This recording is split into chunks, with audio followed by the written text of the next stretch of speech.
we are in a joint resolution declaring that a state of war exists between the Imperial Government of Japan and the government and the people of the United States, and making provisions to prosecute the same.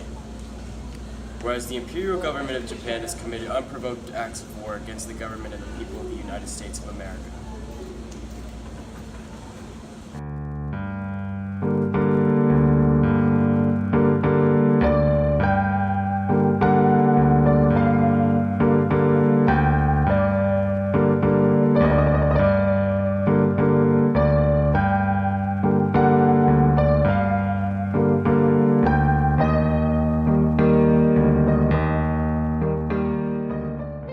The Empire of Japan enacted a surprise attack on Pearl Harbor, stationed in Oahu, Honolulu, Hawaii.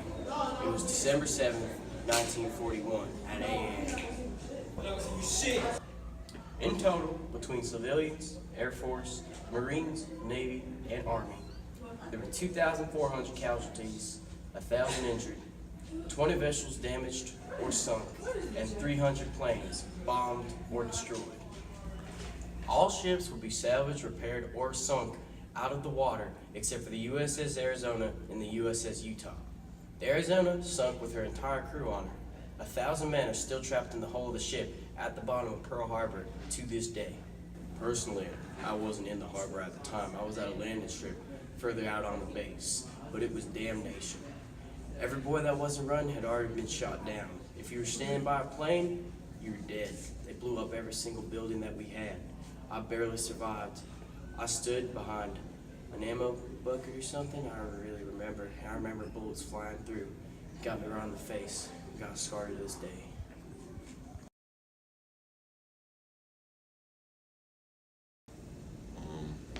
Me and all my crewmates were ordered to remain below deck until our captain's dying words were to abandon said ship. So we all scrambled above onto the deck, and I remember jumping into the water. I remember it was scalding hot, and I heard screams of people dying in the boiling oil and salt water, but I somehow made it out alive with just a few body burns and scars. Many people died, and I remember making it to shore and looking out and seeing all the floating bodies in the mixture of the boiling hot oil and water. I remember getting my orders to go below deck, but I never saw my bunkmate come with me once we got separated.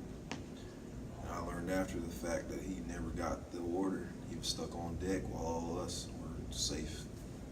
We thought we were safe below the deck. And a bunch of Japanese kamikaze planes were flying over. Something must have told him I got to do something. So we were never trained to use those guns, those high destruction guns, but we just went up there and started shooting, and he started taking down planes. I think that helped us not lose as many people. After his valiant act, he became the first black man to receive a Navy Cross and a Purple Heart. But sadly, he died soon after his heroic act, about 2 years later.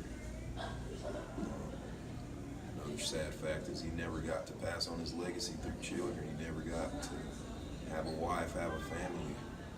And it just makes my blood boil to think about all the things that those kamikazes took from us that day. And that surprise attack when we were trying to stay out of the war, they brought us into it and took so much from us doing so.